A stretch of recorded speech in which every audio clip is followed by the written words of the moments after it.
Hi, and welcome back to Rowdy Sports. This is Peach. Match day 7 review of the World Cup. And we missed pretty tough. We missed. All right. Starting with Portugal versus DR Congo. Man, this was a snooze fest. This was probably the most disappointing game of the day by far. Maybe one of the more disappointing games of the entire tournament. Cristiano Ronaldo just nobody was getting him the ball. It was a really bad performance from Portugal. Like it looked so selfish. Like everybody wanted to be the star and didn't realize that Ronaldo is the star. You know what I mean? João Neves' goal in the 8th minute, the only goal that was scored by Portugal, was a very good goal, but Yohan Wissa's goal for DR Congo was better. And honestly, DR Congo scoring against Portugal is a loss for Portugal, period. It doesn't matter if it's Wissa or it's Bukambo or anybody. The fact that they scored alone, they might as well chalk that up to a loss, Portugal. I mean, that's horrible. That's fucking horrible. I don't know. I don't have any other way of describing it. I'm going to save England and Croatia for last because clearly it was the best game of the day, and there's more to talk about there than anywhere else. Ghana versus Panama. I fell asleep. This game was horrible. Semenyo did nothing and then got subbed off.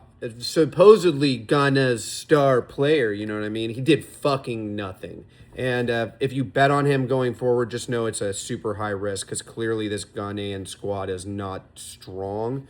Panama looked even worse. I wouldn't put a bet on Panama to save my fucking life.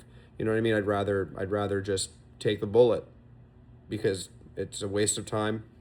So don't bet on either of these countries is really the long story of this game because you'll probably just ship your money. Don't do it to yourself. All right, moving on. Uzbekistan versus Colombia. Colombia looked good. In the end, they definitely looked good. But shipping a goal to Uzbekistan is... when you're supposed to be one of the best defenses in the World Cup and you give up a goal to Uzbekistan...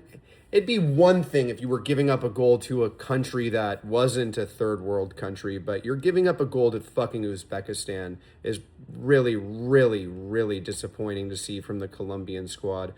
The first goal from Munoz was the best goal in my opinion. Well, I think that Luis Diaz's goal was really good. It's to be expected from him. He's the player that you want to bet. There are two players in that squad that you want to bet on in my mind are Munoz and Luis Diaz. They're both very good. The other player that I was shouting beforehand, I'm now fading a little bit on, is Luis Suarez, the not racist Luis Suarez who plays in Portugal. I'm starting to think that the Portuguese league is all smoke and mirrors, that some player always is outstanding and that gets over 40 goals. And it's how is this guy, this guy can't produce in other leagues, you know what I mean? And I think that happens really often. You see it with Darwin Nunez going to Liverpool. You kind of saw it with Gyökeres not getting fucking 50 goals at Arsenal. Still won the league. No big deal. And then you kind of see it with this Luis Suarez guy. And I don't know. I think it's a really dangerous bet. I think for fantasy, if he's priced cheap enough, go for it. But if it's a prop bet, buyer beware. There's something stuck in my teeth. All right, moving on. All right, last game. It's still stuck in my teeth. We're just going to get it. England versus Croatia. There were so many signs of... England have life in this tournament. Croatia are a very good team. Luka Modric had a bad day. Ivan Perisic, to be expected, was doing very well. They didn't start Kramaric. I don't even know why he wears the number 9. It doesn't make any sense.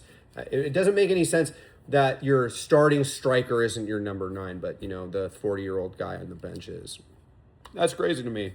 You know what I mean? That does crazy to me. But let's talk about England for a second. Harry Kane, 2 goals. One of them was a penalty, clear penalty. That it's a clear penalty. Can't argue with it. It was a clear penalty. That pen, the first pen where the guy stepped over the line and Kane is like going and losing his mind.